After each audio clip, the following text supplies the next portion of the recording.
여러분, 창세기 원래 이 성경은 쓰여질 때 제목이 없었어요.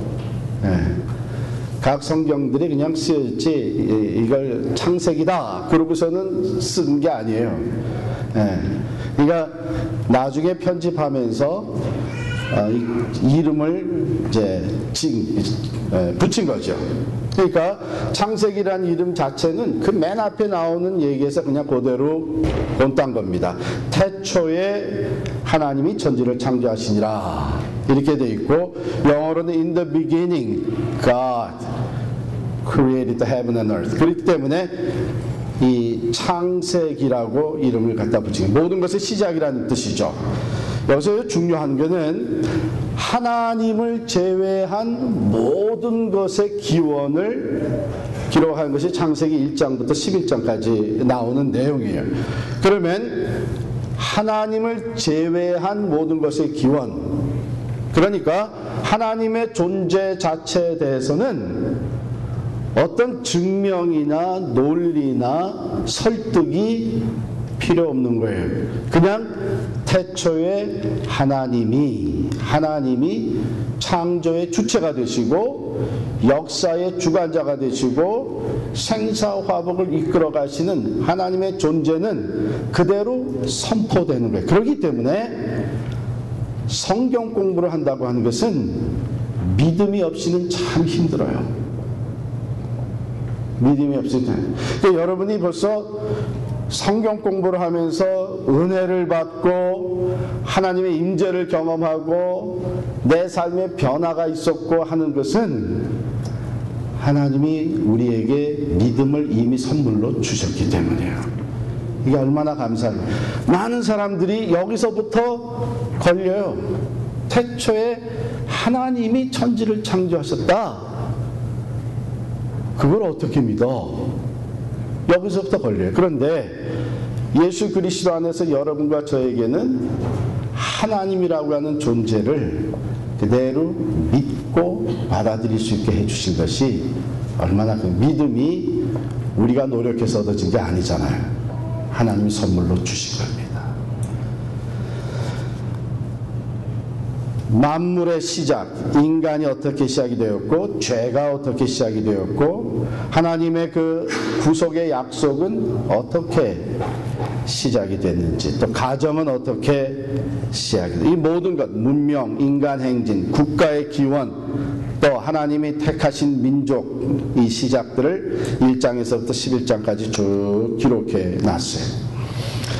그래서 그 내용을 먼저 창조의 이야기부터 나누겠습니다. 우리 간증을 해주신 분 중에 한 분이 자신은 1장부터 6장까지를 못했기 때문에 오늘 해주기를 바란다 해서 제가 강의 내용을 빨리 바꿔야 될 것 같아요. 1장부터 6장까지 우리가 중요한 내용들을 다룰 수밖에 없죠. 창조의 이야기, 태초에 하나님이 천지를 창조하시니라. 그런데 그러면 하나님의 창조의 역사가 시작이 되기 전에 상황이 어땠느냐? 혼돈과 공허와 흑암이다. 그럼 혼돈과 공허와 흑암의 상태에서 하나님의 창조가 이루어지니까 그것이 어떻게 변화되었느냐? 혼돈 상태가 질서가 생긴 거예요. 그래서 창조의 이야기를 들어보면 무에서 유를 창조하신 것도 있지만 이미 존재하는 것을 나누어 놓으신 얘기도 나옵니다. 이것은 혼돈 상태에 있는 걸 질서를 잡아주신 거고, 공허, emptiness, 공허한 상태에 하나님께서 무엇을 주시나 하면 생명을 주십니다. 그리고 흑암에 빛을 비추어 주십니다. 이것이 창조에 하나님이 행하신 세 가지인데, 이게 신약 성경으로 넘어가게 되면 요한복음이 그걸 그대로 받아가지고 태초에 말씀이 계시니라, 이 말씀이 하나님과 함께 계셨으니 이 말씀은 곧 하나님이시라, 이렇게 하면서 요한이 우리 인생에, 우리의 삶에 죄가 들어와서 질서가 깨지고 공허함이 생기고 그 다음에 흑암, 어둠과 사망의 그늘에 있는 우리 인생들에게 예수 그리스도를 통해서 새 창조가 일어나는 것을 소개하고 있어요.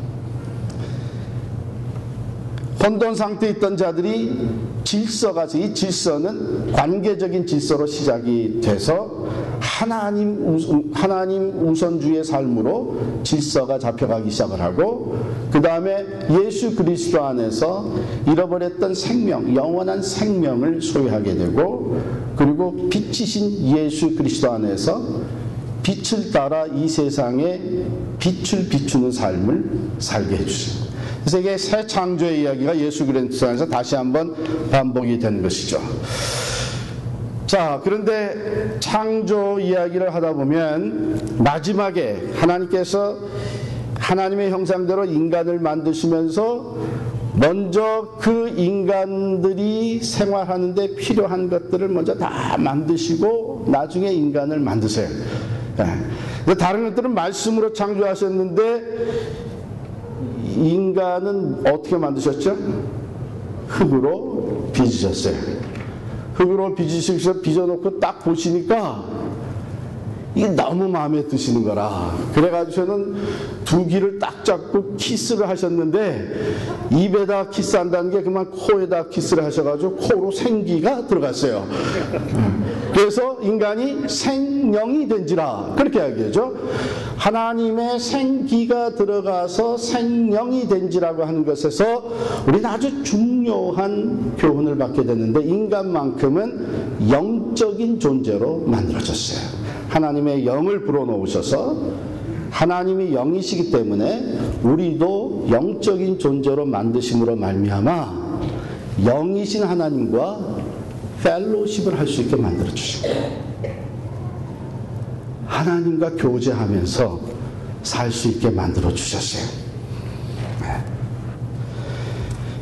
그 창조 이야기가 다 끝나는 1장 31절에 보면 하나님이 지으신 그 모든 것을 보시니 보시기에 심히 좋았더라. 여러분, 첫날 둘째 날 창조하시면서 하나님이 보시기에 좋았더라, 또 창조하시고 좋았더라 이렇게 하시고 마지막에 뭘 만드시고 심히 좋았더라 그랬어요?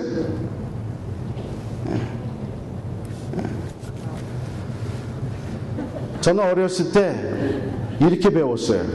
여러분들도 아마 많이 그렇게 배우셨을 거예요. 하나님이 사람을 만드시고는 보시기에 심히 좋았더라. 그래서 커피 브레이크 성경 공부해보니까 어때요? 그게 맞아요, 틀려요? 1년 반 전에 해서 다 잊어버리셨죠? 틀려요. 뭐라고 기록되어 있냐면 하나님이 지으신 뭘 보셨어요? 그 모든 것을 보시니 보시기에 심히 좋았더라. 그럼 뭘 보셨을까? 그 모든 것을 보시면서 뭐가 그렇게 마음에 드셨을까? 그것은 창조의 조화예요. 하모니예요. 하나님이 만드신 하나하나가 다 보시기에 좋았는데 그것들이 다 어울려져서 하모니를, 조화를 이루고 있는 걸 보실 때에 심히 좋았더라. 우리 자녀들이 하나하나가 다 참 귀하잖아요. 부모가 보기에 얼마나 자랑스럽고 좋아요. 그런데 그 형제들이, 그 자매들이 서로 사랑하는 조화를 이루고 있을 때 부모의 마음이 더 기뻐요. 그와 마찬가지예요. 그렇기 때문에 우리가 하나님의 창조함을 받은 예수 그리스도 안에서 새 피조물 된 우리가 모여서 서로 사랑하는 삶을 살 때에 하나님 보시기에 심히 어때요? 좋죠. 심히 좋아요.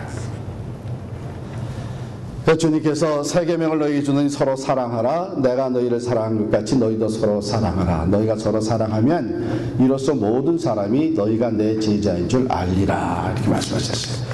그래서 교회는, 또 믿는 사람의 공동체는 무엇보다도 사랑의 공동체가 돼야 되는 것이죠. 그래서 하나님 너무 만족하셔서 인간들을 축복하셨는데 거기 27절에 보면 남자와 여자를 창조하시고 하나님이 그들에게 복을 주시며 그들에게 이르시되 생육하고 번성하여 땅에 충만하라 땅을 정복하라 바다의 물고기와 하늘의 새와 땅에 움직이는 모든 생물을 다스리라. 번성하게 축복하시고 하나님이 너무 마음에 드시니까 땅에 완전히 충만하게 것을 기대하셨고 그리고 권위를 부여해줘요. 권위를, 어토리티를 주는데 다른 피조물들을 다스릴 수 있는 권위를 줍니다. 그러니까 그만큼 하나님이 사랑스럽게 보시고 그리고서는 트러스트 하신 거예요. 근데 여기 한 가지 질문이 있어요. 여러분 배꼽이 어떻게 해서 생긴지 아세요? 여기 뭐 우리 의사 선생님도 계시니까 배꼽이 어떻게 생기는지 배꼽이 어떻게 생기냐면요. 하나님께서 우리 인간들을 이제 매스 프로덕션을 하시는데 진흙으로 다 찍어 놓으시고 그 다음에 파이널 인스펙션을 하실 때에 패스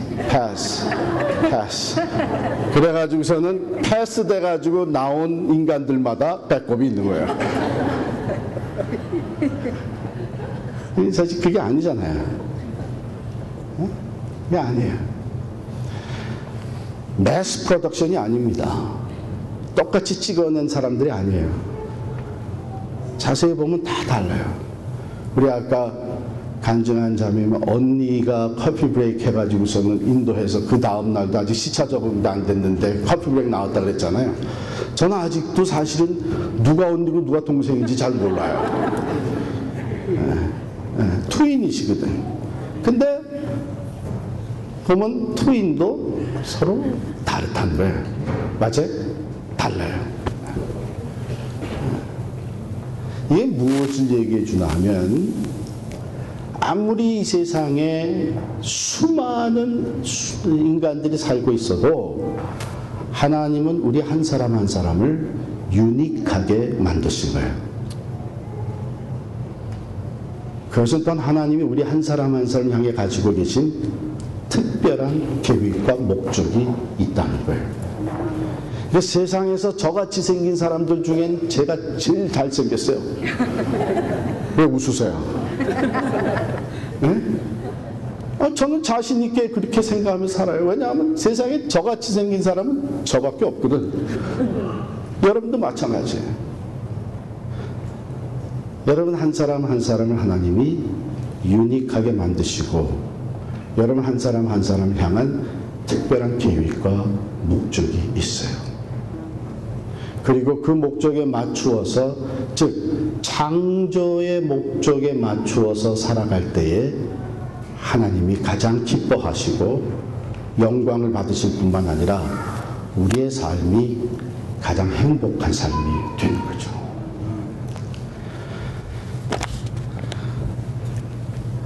그런데 그 인간이 타락을 합니다. 죄를 져요. 그럼 죄가 어떻게 시작이 됐느냐? 하나님이 만드신 이 피조물 중에 가장 뱀이 간교하더라 해가지고 사탄이 뱀의 형체로 인간을 유혹합니다. 그래서 템테이션이 있고 인간이 죄에 빠지고 죄의 결과로 하나님으로부터 쫓겨나게 됩니다. 그러나 하나님의 은혜가 이 죄가 들어온 이후로부터 하나님은 만물을 새롭게 하시는 역사를 시작하세요. 그것을 우리가 구속사다 이렇게 얘기를 해요. 그럼 죄의 본질은 뭐냐? 한번 하나님께서 처음 인간 아담과 하와에게 에덴 동산에 있는 뭘 따먹지 말라 그랬죠? 선악과를 따먹지 말라. 따먹으면 어떻게 된다 그랬죠? 반드시 죽으리라 그랬어요. 그런데 이제 뱀이 유혹을 합니다. 뱀이 유혹을 하는데 뭐라고 했냐면은 하나님이 이 동산의 모든 실과를 먹지 말라 하더냐. 그래야 말이 되거든요. 네? 네. 여러분, 이 질문을 할 때에 다른 사람이 말하게 질문하는 거, 이거 아주 중요합니다. 우리 인도자들 그거 잘해야 되잖아요. 그래서 질문할 때 커피 브레이크 성경 공부 질문은 어떻게 있어요? 이 오픈, 클로즈 앤 퀘스천이 아니죠. 예? 어떻게 생각하십니까? 예? 어떻게 느끼십니까? 이래서 yes, no로 끝나지 않게 만들어요. 이게 뱀이 사실은 지금 자기가 얘기한 것에 상대방을 끌어들이기 위해서 지혜롭게 얘기했는데, 알고 있었어요. 선악과만 따먹지 말라 그런 거 알고 있었는데 뭐라고 했지냐면 이 모든 실과를 먹지 말라 하더냐. 노노노노노노노노 그 얘기는 아니지. 그 얘기는 아니지. 다 먹되 그 가운데 있는 선과 악을, 선악과는 먹지 말라 그랬다.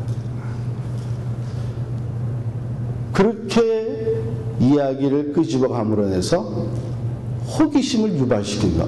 생각해보니까 왜 다 먹을 수 있는데 이건 먹지 말라 그랬을까? 근데 뱀이 거기에 탁 치고 또 들어가는 거죠. 아니다. 하나님이 그걸 먹으면은 죽으리라 그랬지만 죽지 않는다. 오히려 선과 악을 아는 일에 하나님과 같아지기 때문에 하나님이 먹지 말라 그러신 거다. 그 얘기를 듣고 나서 선악과를 보니까 어땠어요? 먹음직도 하고 탐스럽기도 하고 정말 선과 악을 갖게 하는 지혜가 막 거기 막 다 들어가 있는 것 같아요. 이게 유혹입니다. 사탄의 유혹은 항상 우리에게 먼저 큐리아시티를, 호기심을 유발시키고 나쁜 거라고 얘기를 하지 않아요. 이게 좋은 결과를 가져온다. 그래가지고서 거기에 빠져들어가기 시작하는데 결국은 선악과를 따먹고 죄를 짓고 나게 되면 그 다음에 돌이킬 수 없는 상황에 빠지게 돼요. 자, 여기서 하나님은 뭐라 그랬어요? 선악과를 따먹으면 반드시 죽으리라. 사탄은 뭐라 그랬어요? 죽지 않는다. 오히려 하나님과 같이 된다.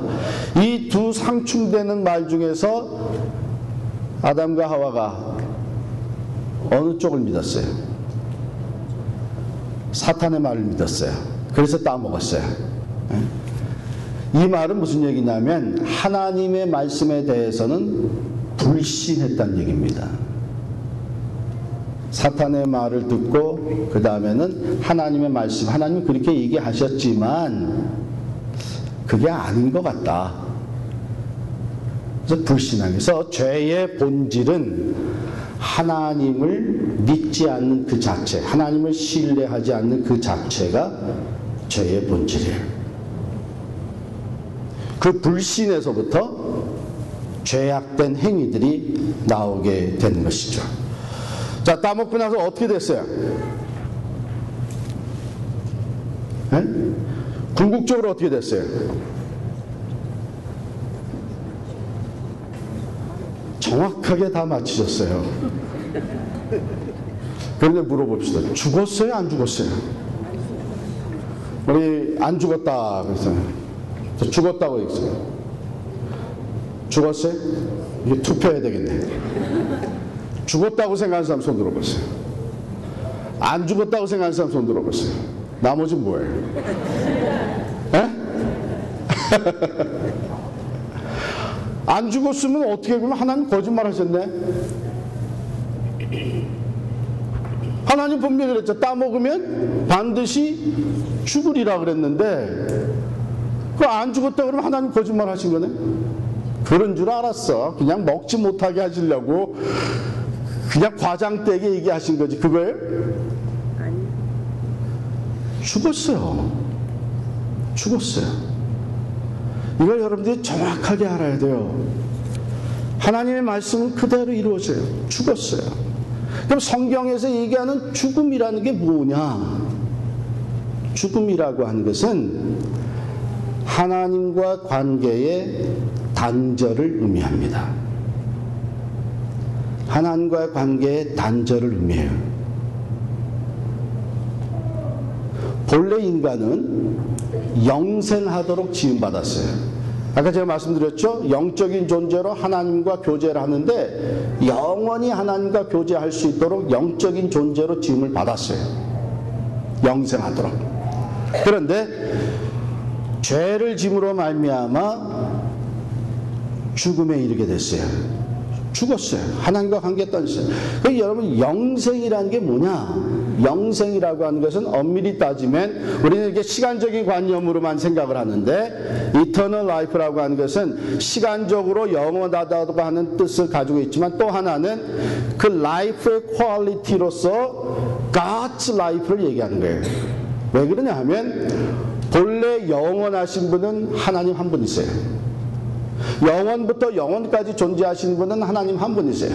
그렇기 때문에 우리가 영생한다고 하는 것은, 영생이라고 하는 것은 엄밀히 따지면 God's life를 의미하는 거예요. God's life. 그래서 인간이 영생하도록 지음받았다고 하는 얘기는 하나님, God's life에 참여, participate 할 수 있도록 교제하면서 그렇게 지음을 받은 거예요. 그런데 그 관계에서부터 떨어져 나갔으니까 어디서부터 떨어져 나갔냐면 영생에서부터 떨어져 나간 거예요. God's life에서 떨어져 나간 거예요. 관계가 단절됐어요. 그것이 곧 죽음이에요. 죽음이에요. 이렇게 생각해 보세요. 우리 예수님께서, 이것도 역시 요한복음인데 요한복음 15장에 포도나무와 가지의 비유를 얘기하잖아요. 가지가 나무에서 떨어져 나가면 살았어요, 죽었어요? 죽었죠. 왜? 생명이 어디 있어요? 나무에 생명이 있어요. 그래서 꽃꽂이를 해가지고 집에 아름답게 이렇게 꽃꽂이를 해놨지만 그거 죽었어요, 살았어요? 죽었죠. 언제 죽었어요? 나무에서부터 잘라져 나왔을 때 이미 죽은 거예요. 그 다음에 남은 건 뭐예요? 그저 방 안에서 이게 꽃꽂이가 5일 가느냐, 잘해서 일주일 가느냐, 또 더 잘해가지고 한 15일 가느냐, 그것만 남아있지 실제로는 죽은 거예요.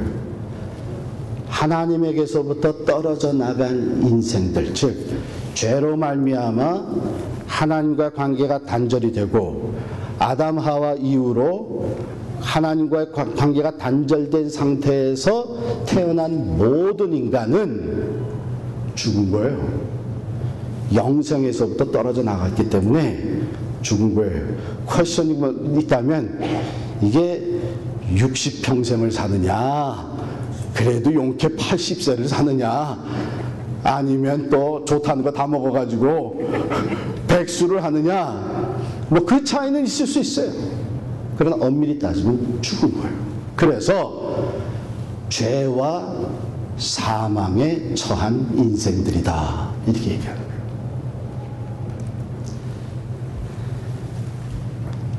하나님은 분명히 말씀하셨죠. 너희가 이것을 먹는 날엔 반드시 죽으리라. 그래서 하나님으로부터 관계가 단절돼서 떨어져 나갔어요. 그럼 이 다음부터, 이 일 이후부터 하나님이 하시는 일은 이 만물을 새롭게 하고 인간을 다시 구원하는 일을 하시는데, 이런 관계, 릴레이션십이라는 것을 볼 때에 그럼 구원이라는 것은 무엇을 얘기하느냐 하면 하나님과의 관계의 회복을 의미하는 것이죠. 영생에서 떨어져 나간 인간들이 다시 영생이신 하나님과의 관계가 회복함으로 말미암아 God's life에 participate 할 수 있게 된 것이 구원입니다. 그래서 구원받은 자의 삶은 영원한 생명을 얻게 된 것뿐만이 아니라 God's life가 하나님의 생명력이 우리 안에서 살아 역사하는 거예요. 그래서 시간이 지날수록 하나님을 닮아가고 하나님이 본래 지으신 하나님의 형상을 우리가 회복해 나가게 되는 겁니다. 네. 그래서 죄와 죄의 본질이 뭐냐? 그래서 하나님을 불신하는 그 자체가 죄의 본질이고 죄의 결과는 하나님과의 관계 단절입니다. 그런데 예수 그리스도께서 이 관계를 회복시켜 주시기 위해서 이 땅에 오셨습니다. 자, 홍수 심판이 이제 5장부터 9장까지 나오는데 여러분이 잘 아는 대로 아담이 두 아들이 있었죠? 누구예요? 가인과 아벨. 제가 질문을 어렵게 하고 있나요, 지금? 아니, 너무 쉬워서 그런 건가요? 가인과 아벨이 있는데 누가 누구를 죽였어요? 가인이 아벨을 쳐 죽이고 난 후에 그 다음에 아들을 주셨죠. 자, 그래서 아담, 셋, 노아 이렇게 이제 족보가 이어지는데 노아의 홍수 사건을 우리가 너무나 잘 아는 일입니다. 하나님께서 땅의 죄악이 관영함을 보시고 사람 지으신 것을 후회하셨다, 한탄하셨다. 그리고 심판하시는데 물로 심판을 하십니다. 그때 노아에게 방주를 지라 그래요.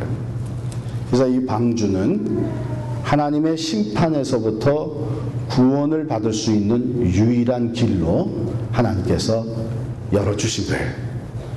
그래서 우리가 오늘날에도 예수 그리스도를 방주에 비교를 합니다. 유일한 구원의 길. 그래서 홍수 심판이 있고 하나님이 심판하신 것을 다시는 내가 물로 심판하지 않겠다고 하고 약속으로 주신 것이 무지개죠. 무지개 언약입니다. 그러고 나서 이제 바벨탑 사건으로 이어지죠. 바벨탑 우리 11장 4절을 한번 보겠어요. 11장 4절 우리 바벨탑을 왜 짓게 됐는지 한번 같이 읽겠습니다. 시작. 또 말하되 자 성읍과 탑을 건설하여 그 탑 꼭대기를 하늘에 닿게 하여 우리 이름을 내고 온 지면에 흩어짐을 면하자 하였더니 이게 지금 인간들이 바벨탑을 쌓고자 하는 그 목적이었어요. 동기였어요. 그 꼭대기가 어디까지 닿게 해요? 하늘에 닿게 하여 그 다음에 온 지면에 흩어짐을 면하자.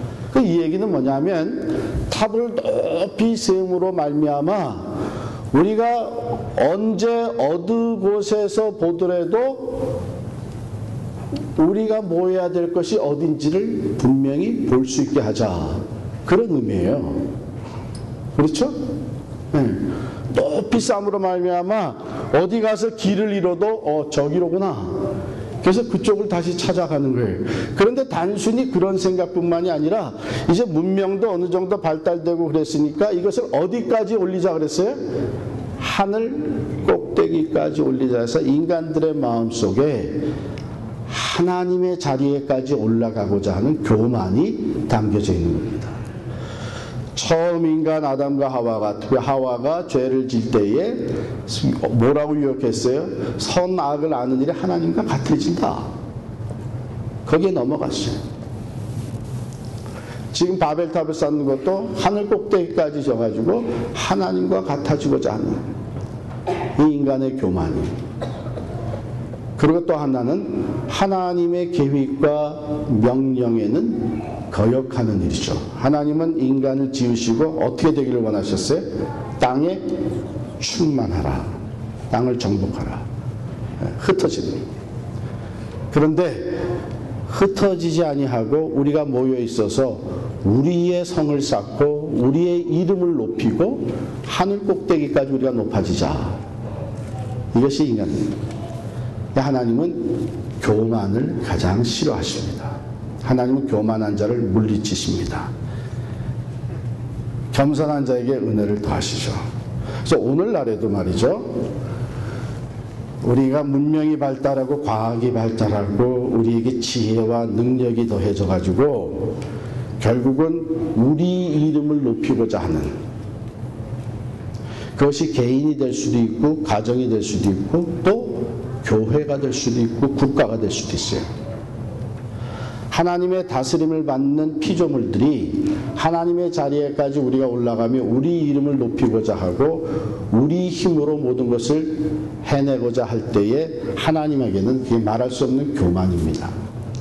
흩으신 게. 특별히 우리가 교회를 섬기는데 교회는요, 열심히 잘 모이는 교회가 돼야 되지만 동시에 잘 흩어지는 교회가 될 수 있어야 돼요.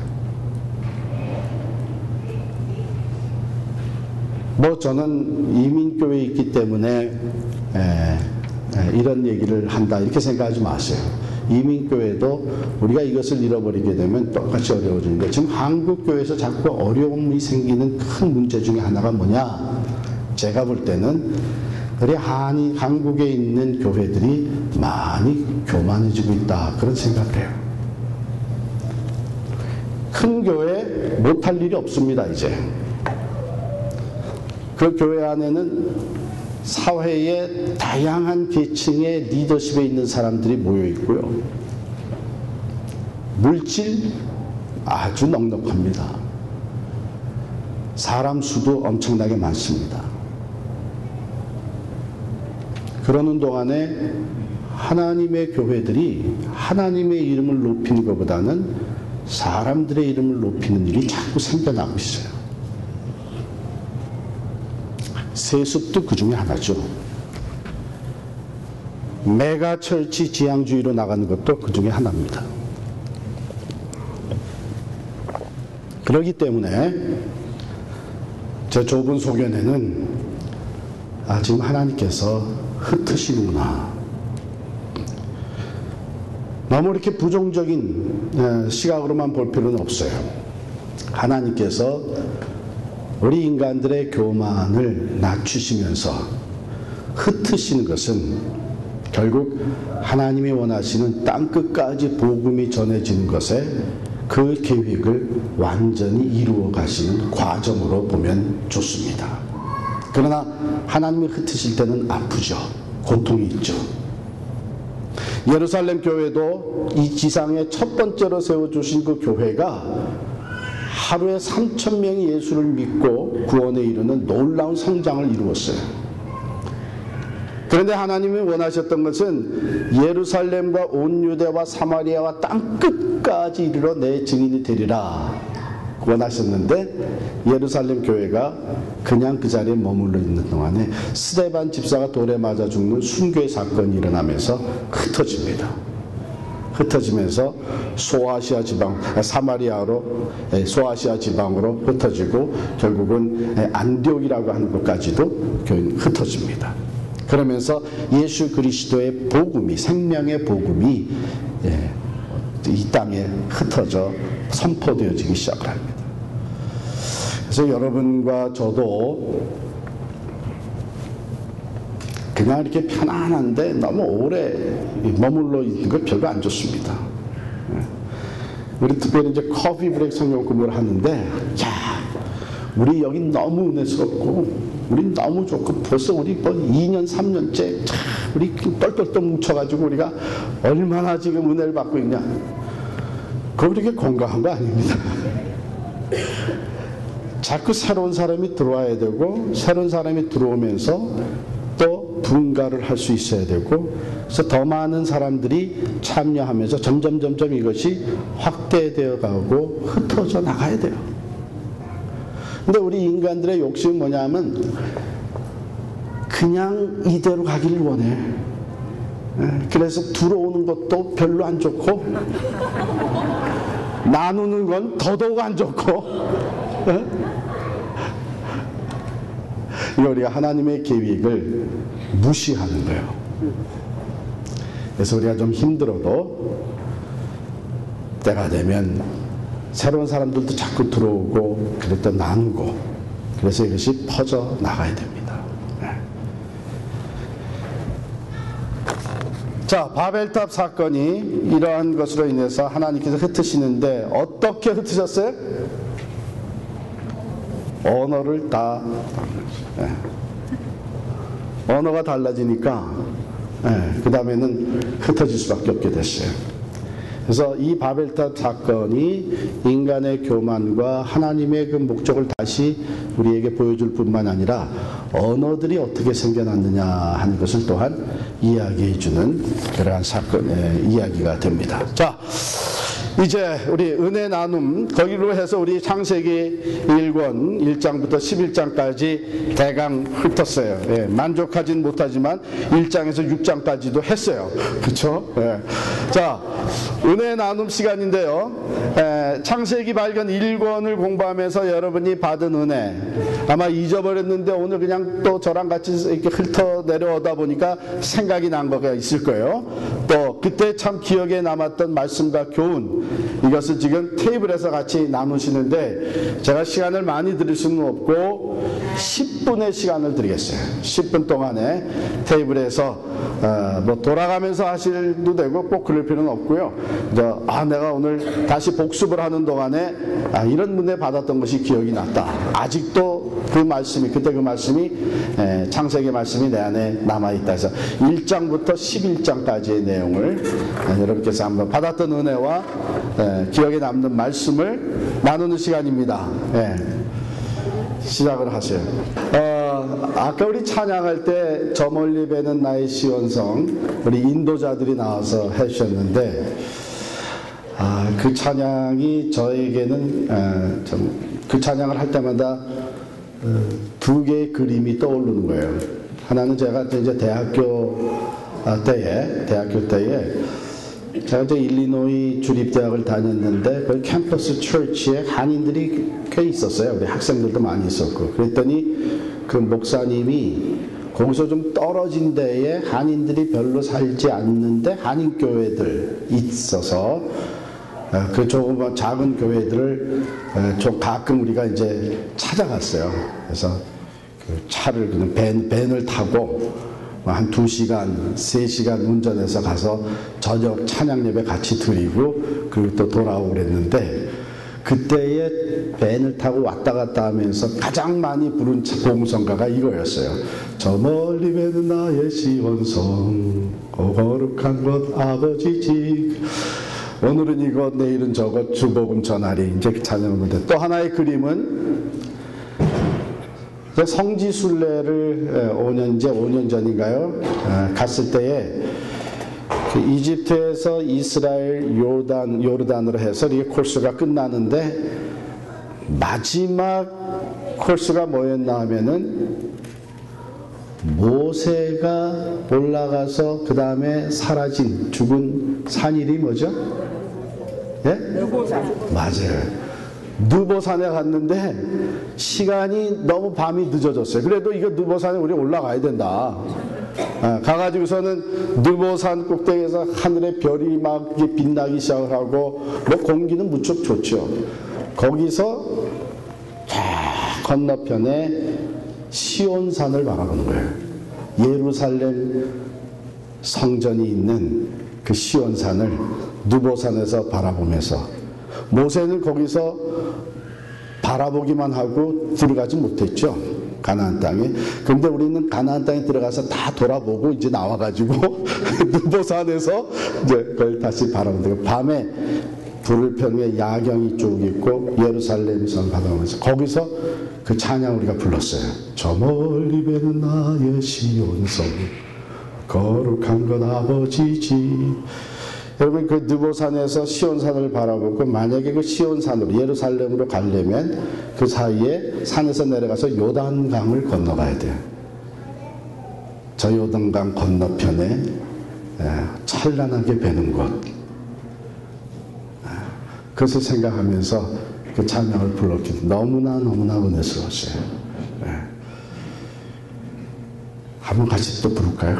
1절만 저 멀리 배는 나의 시온성 거룩한 것 아버지지.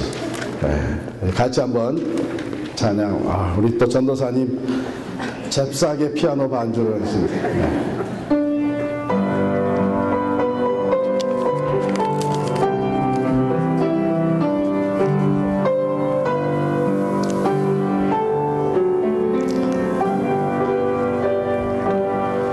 저 멀리 배는 나의 시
자, 이런 심정으로 매주 말씀을 준비해 와가지고 말씀을 나누고 소그룹을 리더해 주시는 인도자들 아까 나와서 참 귀한 찬양인데 우리 다시 한번 박수해 주시기 바랍니다.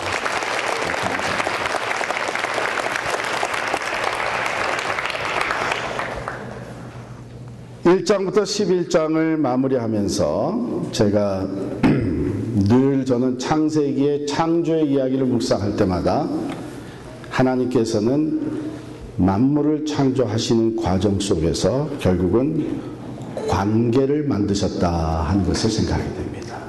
태초에 하나님이 관계를 만드시니라 해가지고 창조가 진행되면서 네 가지의 관계가 형성이 됩니다. 그 첫 번째 관계가 하나님과 우리 인간과의 관계예요.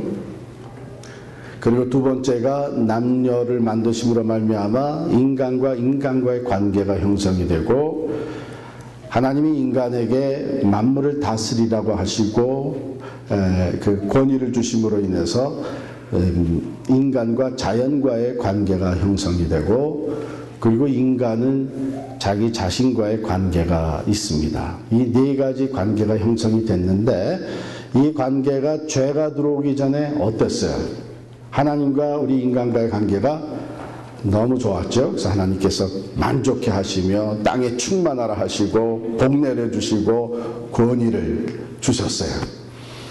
또 인간과 인간과의 관계, 아담과 하와의 관계가 어땠어요? 네? 좋았어요? 그거 어떻게 아세요? 좋았는지 나빴는지? 네. 그 아담이 하와를 하나님 만들어가지고 데려오니까 아담이 뭐라 그랬어요? 이는 내 뼈 중에 뼈, 내 살 중에 살. 그래서 bone of my bones, flesh of my flesh. 우리는 완전히 하나다. 예. 내가 나에게서부터 나오고 너는 나에게 속하고 완전히 하나다. 아주 좋은 관계였어요. 그 다음에 인간과 자연과의 관계는 어땠어요? 좋았죠. 하나님 보시기에 다 좋으셨으니까 이 인간은 자연을 다스릴 수 있게 되어 있었고 자연은 인간이 필요한 소산을 다 내주었어요.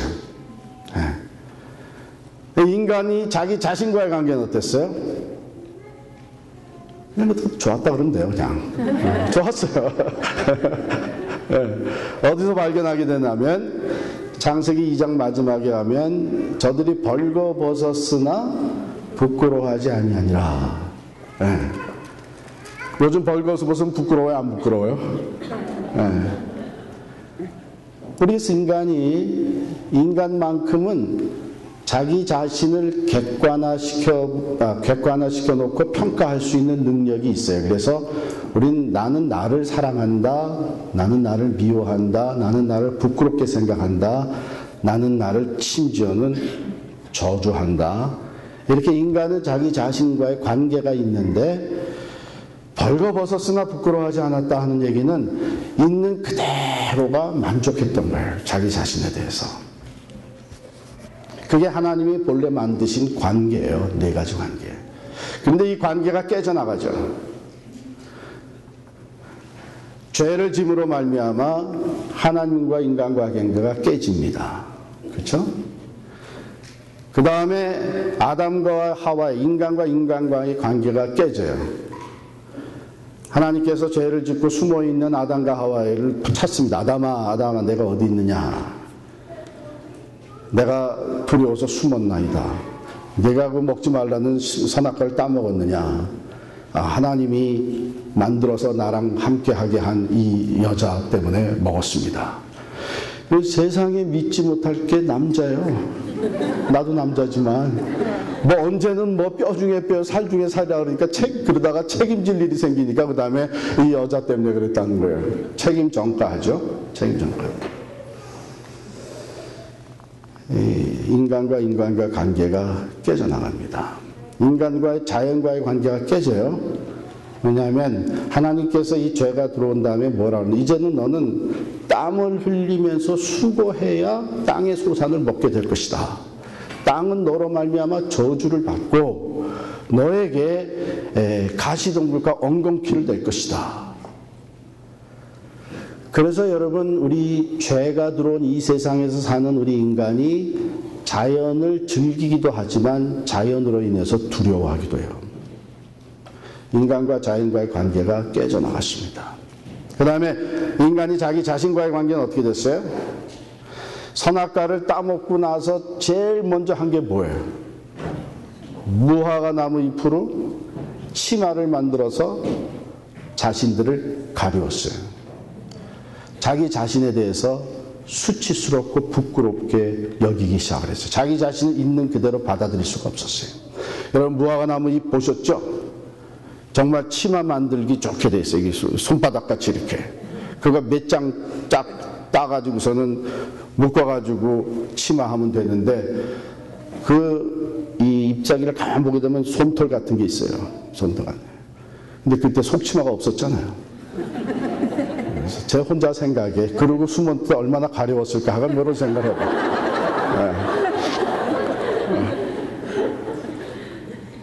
다 깨져나갔어요. 좋은 관계가. 근데 이 네 관계 중에 어느 관계가 먼저 깨졌죠? 하나님과 인간과의 관계가 깨지면서 다른 관계도 다 깨져나갔어요.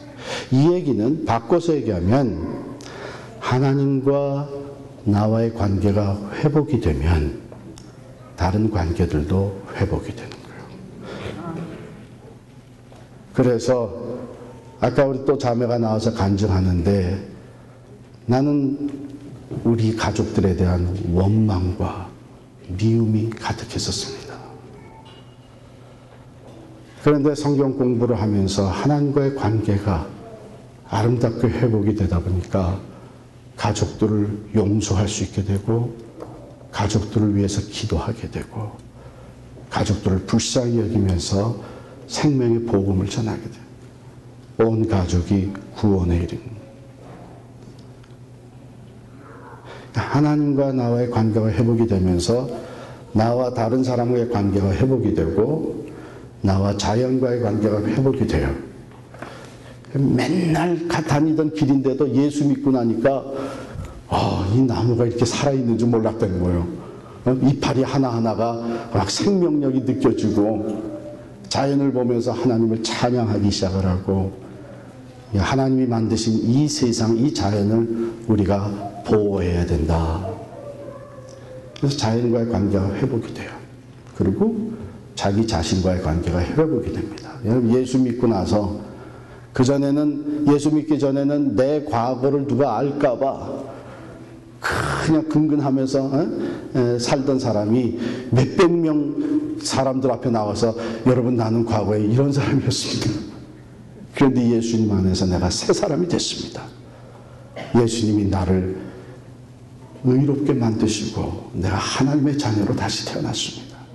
자기의 과거가 더 이상 부끄럽지 않은 거예요. 오히려 하나님의 이름을 높이는 도구가 되는 거예요. 그래서 여러분과 제가 살아가면서 우리 다 이 네 관계 속에 살아갑니다. 우리의 관계가 뒤틀리고 어려워지고 한숨과 아픔과 고통으로 이어질 때에 우리가 제일 먼저 점검해야 되는 것은 지금 하나님과 나와의 관계가 어떻게 되어 있느냐. 그걸 먼저 점검을 해야 됩니다. 그것을 점검하고 하나님과 나와의 관계를 바로 정립해 나가면서 하나님은 또한 다른 관계들도 회복시켜 주시는 줄 믿습니다. 아멘. 자, 이제 우리 족장사로 넘어가겠습니다. 12장부터 50장까지는 우리 족장들의 이야기가 나오는데, 대표적인 족장 네 사람 누구죠? 첫 번째 아브라함, 두 번째 이삭, 그 다음에 야곱, 그 다음에 요셉. 그런데 하나님이 일컬음을 받으실 때는 아브라함과 이삭과 야곱과 요셉의 하나님이라 그래요?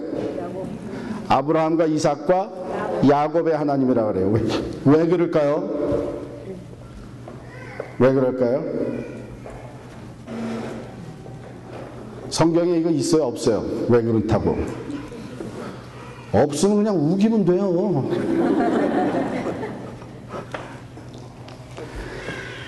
이 족장들의 이야기 속에서 가장 중요한 내용이 뭐냐 하면 하나님의 언약입니다. 하나님의 언약. 하나님의 언약이 아브라함에게서 시작이 돼요. 아브라함을 택하셔서 언약을 주시고 이삭에게 대해서 그 언약이 또 다시 재확인되고 야곱을 통해서 그 언약이 있어 야곱의 12아들을 통해 이스라엘의 12지파가 형성이 되고 하나님이 약속한 것이 본격적으로 펼쳐지기 시작을 합니다. 그래서 아브라함과 이삭과 야곱의 하나님 이렇게 성경이 불러요. 자, 아브라함이 부르심을 받았을 때 아브라함이 하나님을 먼저 찾은 것이 아니라 하나님이 먼저 아브라함을 찾으십니다.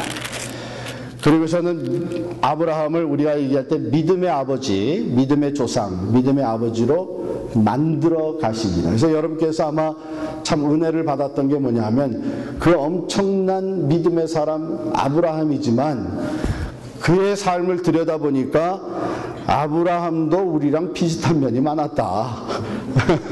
그래서 그가 믿음의 조상 마지막에 모리아산에서 아들 이삭을 제물로 바칠 수 있기까지는 그러한 믿음의 성숙함에 이르기까지는 많은 과정을 거쳤다고 하는 것이죠. 하나님께서 아브라함을 택하셔서 믿음의 아버지로 세우시고 중요한 것은 그에게 하나님의 구체적인 약속을 주시는데 그 약속을 우리가 17장에서 한번 다시 살펴보도록 하겠어요. 창세기 17장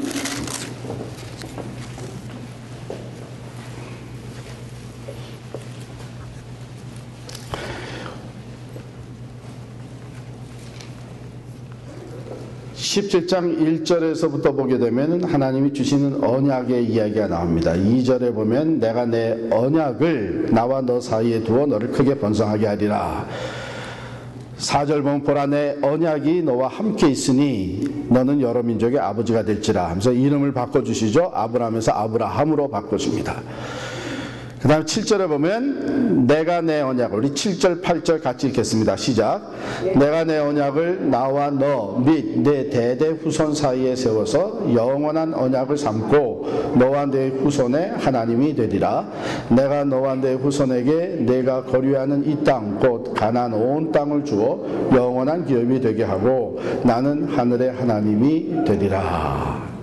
그래서 그 언약을 세워주시고 그 언약의 표징으로 아브라함에게 주신 것이 뭐예요? 뭘 하라 그랬어요? 할례를 행하라 그랬어요. 할례를 했어요.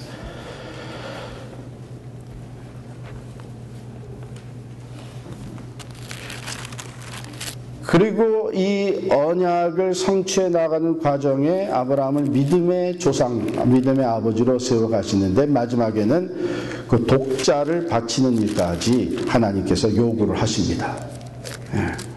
그런데 우리 22장 보면 하나님께서 이 지시를 하실 때 말이죠.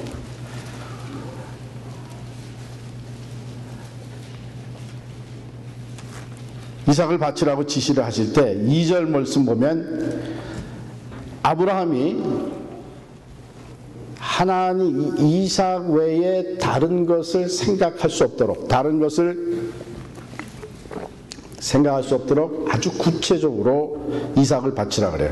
여호와께서 이르시되 내 아들 아브라함의 아들이 이삭 말고 누가 또 있었어요? 이스마엘이 있었죠. 그러니까 내 아들 그 다음에 내 사랑하는 독자 이삭을 데리고 모리아 땅으로 가서 내가 내게 일러준 한 산 거기서 그를 번제로 드리라. 이삭을 하나님께서 받으시길 원한다는 걸 분명하게 구체적으로 얘기를 해 주셨어요. 그리고 이삭을 바치려고 할 때에 하나님께서 아브라함아 아브라함아 이렇게 해서 12절에 이런 얘기를 합니다. 내 손을 그 아이에게 대지 말라. 그에게 아무 일도 하지 말라. 내가 내 아들 내 독자까지도 내게 아끼지 아니하였으니 내가 이제야 내가 하나님을 경외하는 줄을 아노라. 그래서 미리 준비해 놓으신 숫양을 발견하게 하시고 그것을 번제로 드리게 하십니다. 그래서 그 땅 이름을 여호와 이레라. 하나님께서 준비하신다. 여호와의 산에서 준비하신다. 이제 신약 성경에는요, 이 아브라함이 이삭을 제물로 바칠 때에 그럼 그가 어떤 믿음으로 바쳤느냐? 사실은 이 이삭은 하나님이 언약을 성취하시는 방법이었잖아요. 이삭을 99세에 갖게 하시고 100세에 아들을 낳게 하시고 이스마엘이 아니라 이삭을 통해서 네 자손이 하늘의 별과 같이 바다의 모래같이 무성하게 만들어 주리라고 약속을 해주셨으니까 이삭이 그냥 죽어버리게 되면 하나님의 약속이, 그 언약이 무효가 되어버리는 거예요. 근데 전에 아직 이삭을 주지 않고 계실 때 약속은 주셨는데 내 자손이 하늘 별과 같이 무수히 많게 되리라 이렇게 이제 약속은 주셨는데 그 약속을 이루려면 자식이 태어나야 되는데 75세의 약속을 받고 그 다음에 10년이 지나도 자식이 안 생기는 거예요. 그랬더니 사라가 그러면 그럴 게 아니라 내 여종 하가를 통해서 자식을 낳으십시오. 그래서 아브라함도 그래 그러자. 이건 뭐냐면 하나님의 약속을 받았는데 그 약속을 성취하는 방법을 인간적으로 선택을 한 거야. 그래가지고 이스마엘을 낳은 거예요. 근데 그런 경험을 했습니다. 근데 이스마엘로 인해서 어려움을 겪죠. 그리고 하나님이 분명히 노 이스라엘이 아니다. 이삭이다. 반드시 사라의 몸에서 태어날 것이다. 그래서 그 후에 14년이 더 지나서야 사라가 임신하게 되는 그런 그 뉴스를 봤습니다. 그래서 우리가 한 가지 기억해야 될 거는요. 때로는 우리가 그런 생각을 갖게 돼요. 결과가 좋으면 방법은 어떤 방법이라도 괜찮다. 그러니까 하나님의 약속이 이루어지려면 애를 낳아야 되는데 그러려면은 우리가 인간적인 방법으로 해서 낳자해서 이스마엘을 낳은 거예요. 근데 어떻게 보면 인간적인 방법이 하나님의 방법보다 더 빨리 결과를 만들어내요. 그렇게 작정하고 나서 1년 만에 이스마엘이 태어났어요. 근데 하나님의 방법은 그 후에도 14년, 15년이 더 지났어요. 그래서 우리가 생각해야 되는 것은 하나님의 목적에는 하나님의 방법이 있습니다. 아무리 목적이 좋다 그래서 그 목적이 우리의 방법을 다 justify 시키는, 정당화시키지는 못해요. 하나님의 일을 이루는 데는 하나님의 방법이 있어요. 결국은 하나님의 일을 이루는 데에 인간적인 방법을 선택했다가 아브라함은 큰 어려움을 당하게 되고 그 이후에 이 중동 지방의 아랍 계통의 사람들하고 유대인들하고는 아직까지도 전쟁이 계속되고 있어요. 자, 이런 경험을 아브라함이 하잖아요. 아브라함. 그 다음에 이제 이삭을 모리아산에서 바치라 그랬을 때에 왜 그 생각을 안 했겠어요? 이건 분명히 하나님이 주신 약속의 아들로 이삭을 통해서 우리 자손이, 앞으로 자손이 하늘의 별과 다 바다의 모래같이 무성해진다 그랬는데 이삭을 바치게 되면 그러면 어떻게 되는 거냐? 그건 다 무효가 되는 거 아니냐? 그런 생각이 왜 안 들었겠어요? 아브라함이. 그런데 그런 생각이 들었음에도 불구하고 이삭을 모리아산에서 바칠 때에 아브라함이 가지고 있었던 신앙이 어떤 신앙이었다고 신약 성경은 해석해 주고 있죠? 하나님이 이삭을 죽은 자 가운데서도 살려내실 수 있는 분이라고 믿었어요.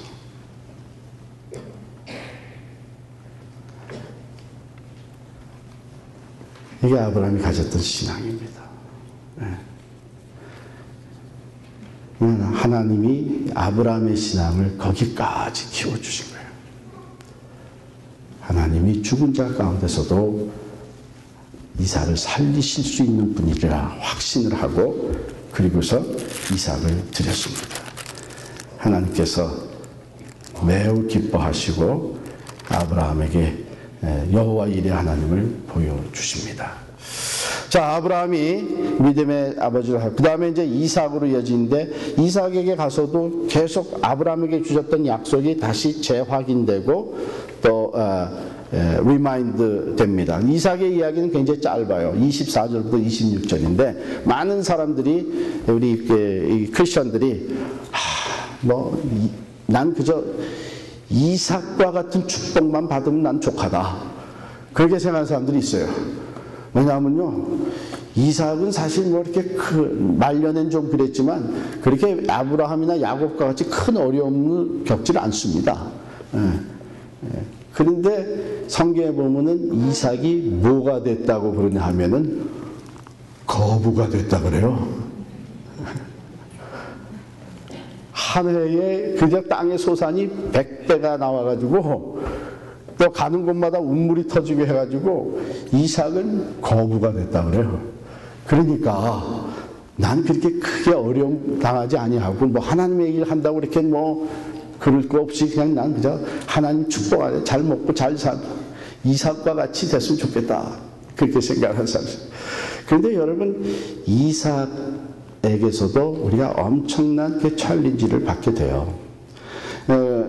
이 팔복음에 보면 마음이 온유한 자는 복이 있나니 저가 땅을 기업으로 받을 것이요. 그런 말이 나와요.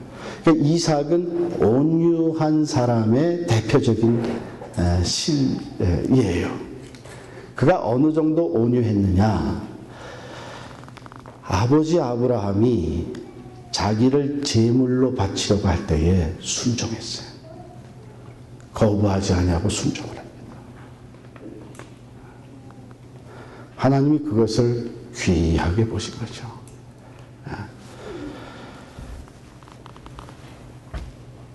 이삭은 그래서 사랑받는 순종의 아들로 칭함을 받고 있습니다. 그 다음에 이야기가 야곱의 생애로 이어지는데 야곱은 한마디로 얘기하면 축복을 훔친 자 이렇게 표현이 되죠. 이름 자체가 그 발뒤꿈치를 붙잡는 자. 왜 붙잡아요? 끄집어 내리려고 그러죠. 넘어뜨리려고 그러죠. 그러니까 에서도 끄집어 내려서 자기가 장자의 자리에 올라가서 장자의 축복을 타내고 장자의 명분을 얻었으니까 이제는 또 아버지 이삭의 축복 기도를 받아야 되니까 아버지 속이고 뭐 이런 식으로 해서 그는 축복을 훔쳐내는 자의 삶을 살아가요.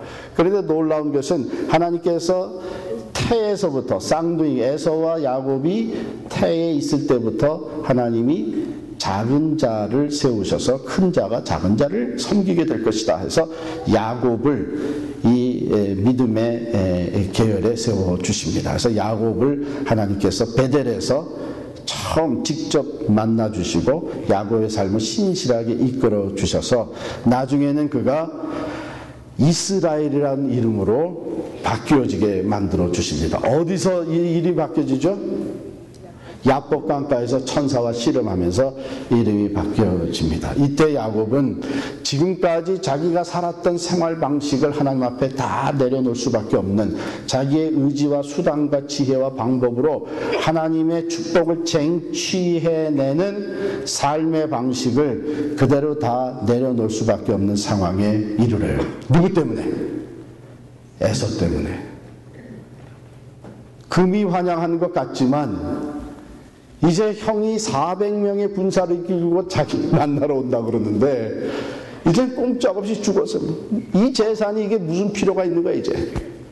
형이 나를 치게 되면 내 생명이 끝나고 마는 건데 밤새 야복강가에서 씨름하면서 결국은 이스라엘이라고 하는 축복을 받게 되고 그가 환도뼈가 끊겨 나갔지만은 그는 새로운 축복의 새 아침을 맞이하게 됩니다. 그리고 형한테 나가가지고 형한테 뭐라고 인사를 해요? 에서가 자기를 죽일 줄 알았는데 와가지고 끌어안고 환영을 해주니까 내가 형님의 얼굴을 배우니 하나님의 얼굴을 뵌 것 같습니다. 이게 성경에 나오는 인사 중에 가장 우아한 인사예요.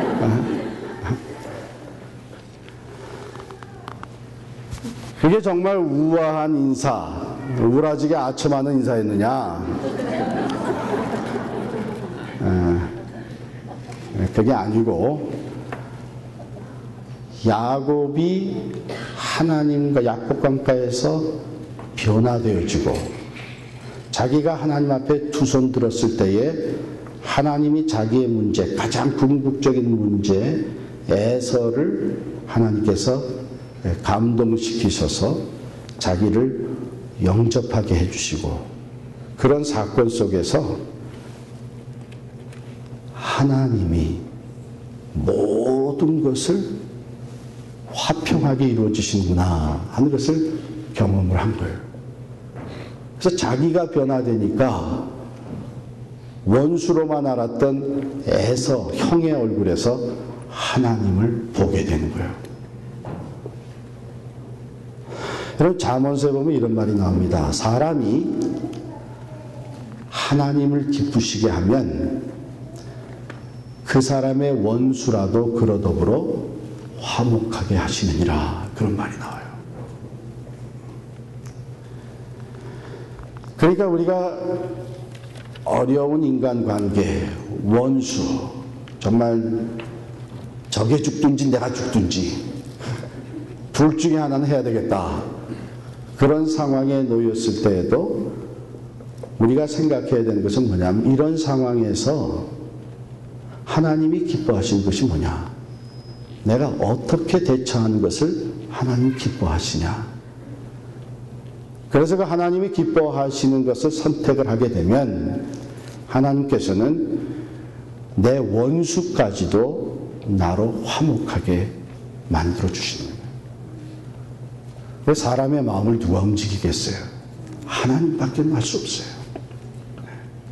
야곱이 하나님 앞에 나는 정말 내가 이제 하나님의 복을 쟁취해내는 것이 아니라 하나님이 나를 복을 주셔야 내가 이걸 놓겠습니다. 나는 하나님밖에 의지할 수가 없습니다.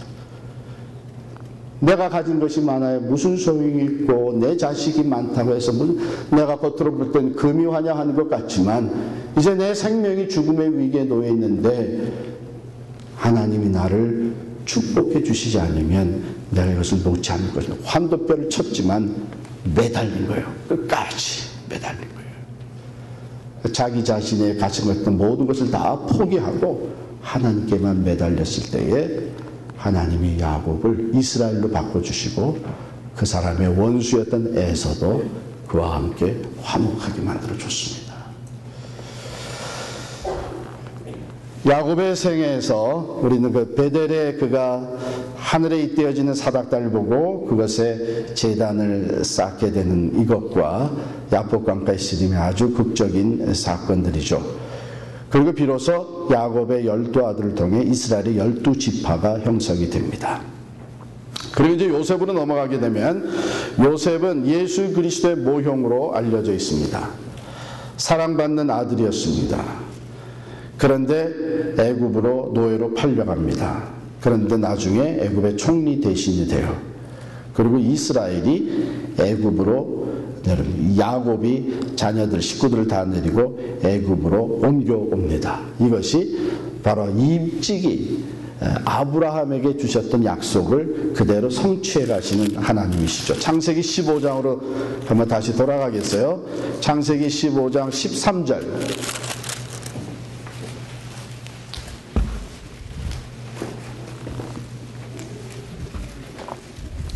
우리 같이 읽겠습니다. 시작. 여호와께서 아브라함에게 이르시되 너는 반드시 알라 네 자손이 이방에서 객이 되어 그들을 섬기겠고 그들은 400년 동안 네 자손을 괴롭히리니 그들이 섬기는 나라를 내가 징벌할지며 그 후에 네 자손이 큰 재물을 가지고 나오리라. 하나님께서 이미 정확히 하면 430년 전에 아브라함에게 이런 약속을 주시고, 그리고서는 죄송합니다. 430년이 아니라 430년 동안 애굽에서 이제 이스라엘 백성들이 노예 생활을 하게 될 것을 미리 알려주시고 아브라함, 이삭, 야곱, 요셉을 통해서 이제는 이 애굽으로 이스라엘의 그 야곱의 식구들이 70여 명이 내려와서 그곳에 생활하면서 거기서 번성하게 만들어 주십니다. 그리고서는 출애굽의 사건, 430년이 지나서 출애굽의 사건을 일으켜주시고 약속하셨던 아브라함에게 이 땅이 너희 땅, 너와 네 자손이 땅이 되리라 했던 그 가나안 땅을 정복하게 만들어 주시죠.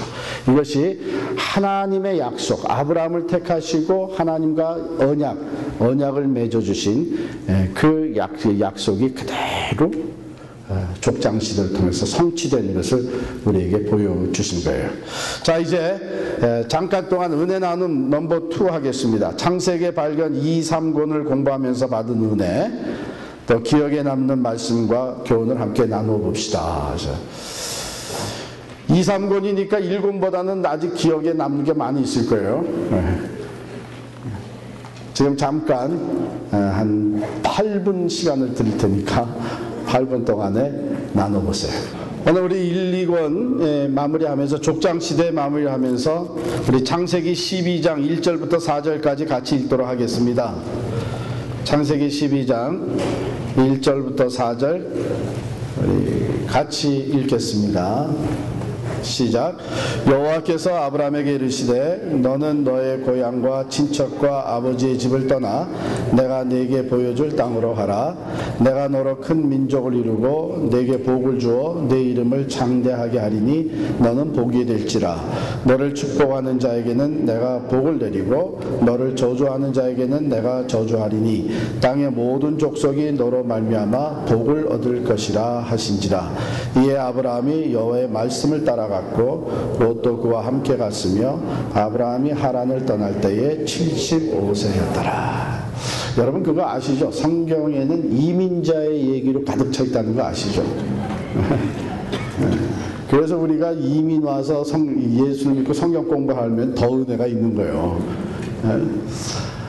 그 이민자의 이야기가 그렇게 많이 나오느냐 하면 신앙이라고 하는 것은 내가 지금까지 처해 있던 그 삶의 자리를 떠나면서 시작이 되는 거예요.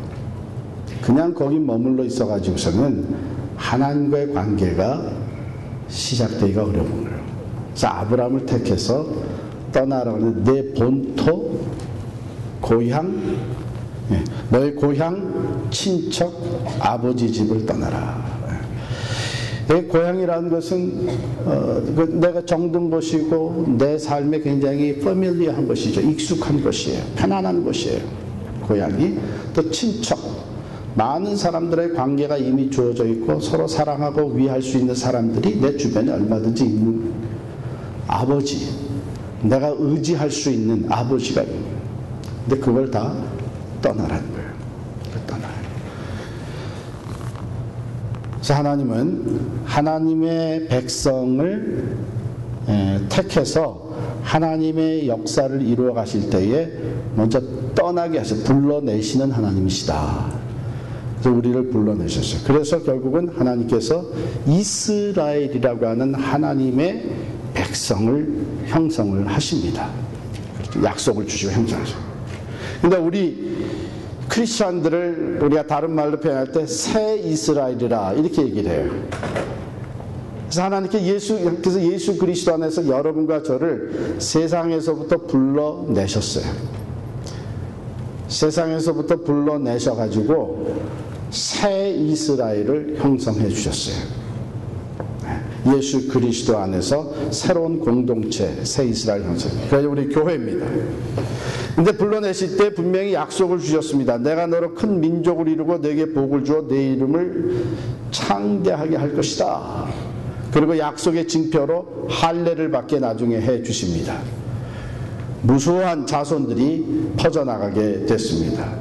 마찬가지로 새 이스라엘이 된 우리 교회, 새 이스라엘 성도들을 통해서 우리가 새 이스라엘이 되는 표징으로 뭐를 해요? 세례를 베풉니다. 세례를 하고 그 다음에 우리 주님 말씀하신 것이 땅끝까지 내 증인이 되리라. 교회가 계속 확장되는 새 이스라엘이 땅끝까지 퍼져나가게 될 것을 약속해 주셨습니다. 그럼 선택하신 그 의미는 뭐냐? 여기 보면 너는 복이 될지라. 너는 복이 될지라. 우리가 하나님의 복을 받아서 그 복을 누리며 살 뿐만 아니라 더 큰 목적은, 하나님이 가지고 계신 더 큰 뜻은 뭐냐면 우리로 하여금 다른 사람들이 복을 받게 하시기 위함이에요. 그래서 여러분, 선교의 시작도 여기다, 이렇게 선교학자들이 많이 얘기해요. 우리를 부르셔서 하나님을 알지 못하는 사람들에게 가서 복음을 전함으로써 그들이 복 중에 가장 큰 복, 영생의 복을 얻게 하기 위함이시다. 그래서 제가 참 좋아하는 그 프레이즈가 blessed to be a blessing. blessed to be a blessing. 하나님이 우리를 먼저 택해서 복을 주신 것은 우리가 다른 사람에게 복이 되게 하시며, 그래서 우리 교회 캐치프레이즈가 이웃을 복되게 하는, 이웃을 복되게 하는 거죠. 그리고 아브라함이 4절에 보면 이에 아브라함이 여호와의 말씀을 따라갔다, 이렇게 되어 있어요. 그러면 그러한 하나님이 주시는 그 복된 삶, 또 이웃에게 복이 되는 삶을 살아가는 데는, 즉 하나님의 언약이 우리 삶에 성취되기 위해서는 우리가 말씀에 순종하며 살아가는 것밖에 없다, 이렇습니다. 자, 이제 창세기 전체를 마무리하면서 창세기에 나오는 예수 그리스도를 나타낸 구절들을 간단히 살펴보겠습니다. 여러분, 하나님께서 우리에게 말씀을 주신 것은 하나님을 자신을 계시에 나타내 보이기 위함이시고, 하나님의 말씀을 묵상할 때 우리가 가장 먼저 던져야 되는 질문이 여기에 나타난 하나님은 어떤 하나님이시냐. 그 하나님은 삼위일체의 하나님으로서 성부 하나님이 여기 어떻게 나는 성자 하나님이, 또 성령 하나님이, 이래서 말씀을 통해서 우리는 하나님을 더 깊이 알아가는 것이 가장 중요한데, 창세기에 나오는 예수 그리스도를 나타내는 구절들을 간단히 살펴보겠어요. 창세기 3장 15절에 어떤 말씀이죠? 여자의 후손이라는 얘기 나오죠. 여자의 후손이라고 하면은 그때부터 여자를 통해서 이 세상에 태어난 사람들이 얼마나 많겠어요. 그런데 복수로 써있지 않고 거기에 단수로 써있어요. 여자의 후손. 그래서 한 사람을 가리키는 건데 바로 예수 그리스도를 가리키는 거예요. 예수 그리스도가 이제 사탄의 권세를 이기시게 된 것을. 창세기 3장 21절에는 뭐가 나와요? 죄를 짓고 엉겹결에 무화과 나무로 치마 만들어 입은 아담과 하와에게 하나님께서 쫓아내시면서, 에덴에서 쫓아내면서 무엇을 해 입히시죠? 가죽옷을 해 입혀요. 가죽옷은 동물의 가죽이에요. 그러기 위해서는, 가죽옷을 입히기 위해서 동물이 피를 흘리게 됩니다. 장차 예수 그리스도께서 우리의 허물을 덮어주실 것을 보여주신, 보혈을 흘리시고 우리의 허물을 덮어주실 것을 보여주신 말씀이에요. 창세기 4장 4절에는 아벨의 제물을 하나님께서 받으신 것이 나옵니다. 이것은 아벨이 피의 제물을 드렸기 때문이에요. 창세기 7장 1절하고 7절은 방주, 노아의 방주의 이야기인데, 방주에 들어간 자들마다 다 구원을 받습니다. 그러므로 우리의 구원이 되시는 예수 그리스도가 방주가 되신다. 그런데 그 노아의 방주, 이제 창세기 커피 브레이크 하면서 그때 한 분이 쉐어했던 게 아직도 잊혀지지가 않아요. 뭐 몇 년 전인지 그 연수 따질 수도 없죠. 제가 캘리포니아에 있을 때 이제 커피 브레이크를 시작을 했고, 그때 창세기를 했으니까, 그때 그분이 커피 브레이크 노아의 방주가 이제 다 하나님께서 다 방주를 짓고 동물들 둘둘씩 쌍쌍으로 다 방주 안으로 들어가게 하시고, 그 다음에 노아와 노아의 가족들이 다 들어간 다음에 누가 문을 닫았어요? 하나님이 닫으십니다. 하나님이 닫으세요. 근데 하나님이 그때 탁 닫으신 후에는 아무도 그 다음에 들어갈 수가 없었어요. 근데 그때 성경 공부하면서 한 형제가 갑자기 자기 마음속에 하나님이 그 방주의 문을 딱 닫는 소리가 울리는 것 같은 걸 느꼈다는 거예요. 그래가지고 이분이 그 자리에서 눈물을 흘리면서 기도하기를, 내가 빨리 내 가족들을 전도해야 되겠다.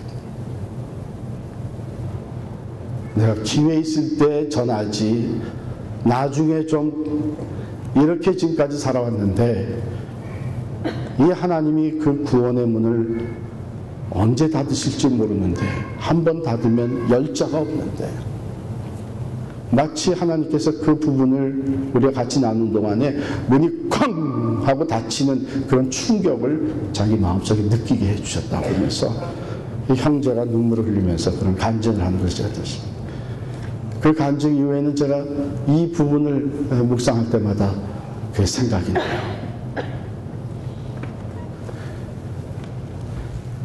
방주에 들어간 자마다 구원을 얻었습니다마는 들어가지 못한 자, 문이 닫힌 후에는 구원을 받을 수 있는 길이 없습니다. 다 물의 심판을 받고 말았습니다. 우리의 방주가, 구원의 방주가 되시는 예수 그리스도를 나타내는 말씀입니다. 창세기 22장에 보면은 아까 말씀드린 대로 아브라함이 독자 이삭을 제물로 바칩니다. 이때 아브라함이 경험한 것이 하나님의 심정이에요. 독생자 예수 그리스도를 십자가의 제물로 내어주실 때의 그 심정. 그래서 우리는 그 독자 이삭을 제물로 바치기 위해서 모리아산을 향해서 나아가는 그 아브라함의 심정을 우리가 깊이 느껴보려고 노력을 하고, 마지막에 가서도 정말 그 독자를 제물로 바치기 위해서 칼을 든 그 아브라함의 마음을 느껴보는 동안에 하나님의 심정을 우리가 알게 됩니다. 우리 주님께서 아버지여 아버지 어찌하여 나를 버리시나이까. 엘리 엘리 라마 사박다니. 그 부르짖을 때 그 음성에서 이삭이 이유를 알았겠어요? 왜 자기가 희생의 제물이 되어야 되는지. 아버지 왜 이러십니까? 아브라함에게. 그러나 성부 하나님께서 독생자 예수 그리스도께서 십자가에서 절규하시면서 부르짖으실 때에 외면하실 수밖에 없었어요. 구원의 성취를 위해서 우리를 사랑하셔서 죄값이 치러져야 되기 때문에. 그러므로 그 이삭을 제물로 바친 이 사건을 통해서 우리는 독생자 예수 그리스도를 희생의 제물로 내어주신 하나님, 또 그 제물이 되어신 예수 그리스도를 우리가 생각하게 됩니다. 마지막으로 요셉의 이야기, 구덩이에 빠지고 노예로 팔려가고 형들에게서부터 배반을 당했지만 하나님께서 그를 다시 옥좌에 세우시고 총리 대신이 되게 하셔서 무사람들의 생명을 기근에서부터 구원하신 이 사건, 그가 은 20냥에 팔려갔듯이 예수 그리스도께서 은 30냥에 사랑하는 제자에게 배반당하시고 자기 백성들에게 왔지만 유대인들이 오히려 예수를 십자가에 못 박게 내어주고, 그러나 하나님께서는 그를 죽은 자 가운데서 다시 살리셔서 부활의 승리를 있게 하시고 온 인류의 구원을 이루어 주신 이 사건이 요셉의 삶을 통해서 우리에게 예표로 또한 보여지고 있습니다. 요한복음이 세 수로 나눠져 있습니다. 그렇죠? 커피 브레이크에서는 첫 번째는 예수님을 만난 사람들 맞나요? 네, 예수님 만난 사람. 네, 그 다음에 두 번째가 예수님은 왜 오셨는가? 예수님은 지금 이게 예수님이 왜 오셨는가고, 네. 그 다음에 예수님은 누구신가가 2권이고 제 3권이 이제 요한복음 3권이 예수님은 왜 오셨는가 하는 거예요. 시간이 없기 때문에 12시 반까지 끝내기 위해서 제가 제 4복음서가 왜 쓰여졌어야만 했는지 그걸 스킵하고 넘어갑니다. 기록한 목적을 같이 한번 읽어보겠습니다. 요한복음 20장 30절 31절.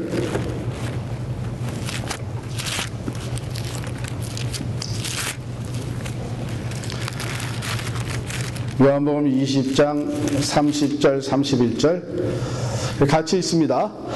예수께서 제자들 앞에서 이 책에 기록되지 아니한 다른 표적도 많이 행하셨으나 오직 이것을 기록함은 너희로 예수께서 하나님의 아들 그리스도이심을 믿게 하려 하며 또 너희로 믿고 그 이름을 힘입어 생명을 얻게 하려 함이니라.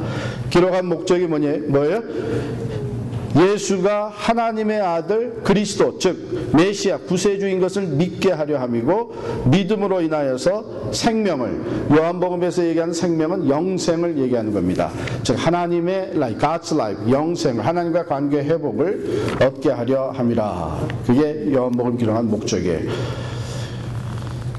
그래서 여러분이 이제 제3권에서 공부하게 되는 요한복음 11장 뒷부분부터 마지막 21장까지의 내용을 쭉 살펴보면서 제가 직접적으로 관련되는 예수님이 왜 오셨는지를 말씀해 주신 내용들을 여기 8개를 뽑아봤어요. 얼마나 귀한 말씀들인지 몰라요. 옥합을 깨뜨려 예수의 발에 붓고 머리로 기름을 닦았던, 그 향유를 닦았던 이 사건. 그때에 제자 중에 하나는 이것을 팔아가지고 이 300데나리온이나 되는 엄청난 값이 나가는 향유인데 차라리 이것을 팔아서 가난한 자들에게 나눠줬으면 더 좋았겠다. 물론 그것은 가룟 유다가 도적놈의 심보를 가지고 얘기한 거죠. 자기가 돈꾀를 맡았기 때문에 팔아서 300데나리온에 들어오면 적당하게 자기가 챙길 수 있다고 생각을 했던 것이죠. 요한이 그렇게 복음서에 설명을 붙여주고 있어요. 그러나 예수님은 그때 뭐라고 이야기하시냐면 가만두어라. 이 여인이 나의 장례할 날을 위해서 이렇게 했느니라. 예수님께서 이 땅에 이제 곧 십자가에서 죽으실 것을 말씀해 주십니다. 그러면서 12장 24절에 가면 헬라인들이 예수님을 만나기를 원해요. 이방 사람들도 예수 그리스도를 만나기를 원해서 예수님 좀 만나게 해달라. 그래가지고 빌립을 찾아가고 빌립이 안드레에게 얘기를 해가지고서는 안드레가 선생님, 이 헬라 사람들이 선생님 만나기를 원하십니다. 그랬더니 예수님이 그 귀한 말씀하십니다. 한 알의 밀이 땅에 떨어져 죽지 않으면 한 알 그대로 있지만 죽으면 많은 열매를 맺느니라. 그래서 자기 자신이 한 알의 밀알이 되어서 십자가의 죽으심으로 말미암아 온 인류의 구원을 이루실 것을 말씀해 주십니다. 14장에 넘어가면 제자들에게 내가 곧 길이요 진리요 생명이니 나로 말미암지 아니하고는 아버지께로 올 자가 없느니라. 그래서 바로 우리로 하여금 하나님께로 나아갈 수 있는 그 길이 되어 주시기 위해서, 참 생명을 주시기 위해서 이 땅에 오신 것을 말씀해 주셨습니다. 15장에 넘어가게 되면 포도나무와 가지의 비유를 하시면서 이 제자들에게 가르치세요. 사람이 친구를 위하여 자기 목숨을 버리면 이보다 더 큰 사랑이 없느니라. 너희는 나의 친구라. 그래서 그 제자들을 위해서, 또 택함받은 사람들을 위해서 생명을 내어주신까지 사랑하신 것을 말씀해 주십니다. 17장 2절입니다. 1절이 아니고 2절에 보면 이제 하나님께서 영광을 받으시고 또 아들을 영화롭게 해주실 것이라고 하는 것을 말씀하시며, 하나님이 이와 같이 하시는 것은 모든 사람에게 영생을 주게 하십니다. 그 십자가와 부활의 사건을 앞에 놓으시고 모든 사람에게 영생을 주시는 희생의 제물이 될 것을 말씀해 주셨어요. 18장 37절에 보면은 내가 온 것은 곧 진리에 대하여 증언하려 함이로다. 구원의 도, 하나님의 진리, 하나님의 나라. 그리고 19장에 십자가상에서 달려 돌아가실 때에 테텔레스타이라고 다 이루었다. It is finished. 이 말씀을 남기십니다. 그리고 영원히 떠나가시니라. 다 이루었다. 바로 이 땅에 오신 목적이 우리 죄인들을 구원하시고 자기의 생명을 십자가의 희생의 제물로 내어주시기 위해서 오셨고, 주님은 그 길을 마지막까지 다 가셔서 십자가에서 선포하셨습니다. 테텔레스타이, 다 이루었다. 하나님의 뜻을 완전히 이루시고 우리의 구원을 완전히 이루었습니다. 여러분, 예수 그리스도의 십자가상에서의 죽음으로 인해서 여러분과 저의 구원이 다 이루어진 줄을 믿습니다. 의심 없이 받아들이시길 바라요. 내 공로가 아니고 하나님의 전적으로 하나님 은혜로 우리의 구원을 이루어 주셨습니다. 그러고 나서 20장에 넘어가게 되면 하나님 아버지께서 나를 보내신 것 같이 나도 너희를 보내노라. 우리를 구원하시고 우리로 하여금 또한 이 생명의 복음을 전하는 자가 되기 위해서 제자들을 보내신 것과 같이 우리를 보내시며 우리에게 성령을 부어주십니다. 그래서 요한복음의 키워드가 세 가지가 나오는데 그것이 첫 번째 로고스, 그 다음에 라이트, 그 다음에 라이브. 로고스는 말씀이죠. 말씀. 요한복음 1장 보면 태초에 말씀이 계시니라. 이 말씀이 하나님과 함께 계시니 이 말씀은 곧 하나님이시라. 그러고 나서 쭉 내려가면 이 말씀이 육신이 되어 우리 가운데 거하시며 우리가 보니 독생자의 영광이 하나님의 은혜와 진리가 충만하더라. 이런 말씀이 나와요. 그래서 로고스, 이 말씀은 곧 하나님의 능력이고 요한은 이 말씀을 태초에 말씀이 계시니라 해서 창세기 1장 1절에 창조의 얘기, 태초에 하나님이 가라사대, 그래서 창조의 이야기랑 연결을 시킴으로 말미암아 이 말씀이 우리 안에 새 생명을 창조하시는 능력이 되는 것을 그대로 선포하고 있습니다. 두 번째 키워드가 라이트의 빛. 그가 세상에 빛으로 오셨다. 빛으로 오셨다. 하나님은 빛이시다. 생명의 빛을 의미한, 그 다음에 마지막에 라이프, 예수 안에 참 생명이 있음, 영생이 있음을 강조해 주고 있습니다. 이것이 요한복음에 나오는 키워드예요. 그래서 여러분들이 이런 인포메이션을 가지고 특별히 제3권 예수님이 왜 오셨는가 하는 것을 쭉 공부하시는 동안에 우리의 삶 속에 말씀의 은혜뿐만 아니라 말씀의 능력으로 충만해지고 우리 삶의 어두움이 다 사라지고 그리스도의 빛으로 밝아지며 우리 주님 주시는 생명력이 풍성한 삶이 되기를 축원합니다. 그래서 다 끝나요. 예. 질문은 안 받도록 하겠습니다.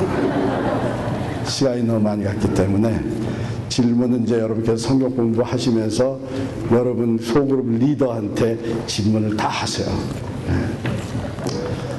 자, 우리 기도하겠습니다.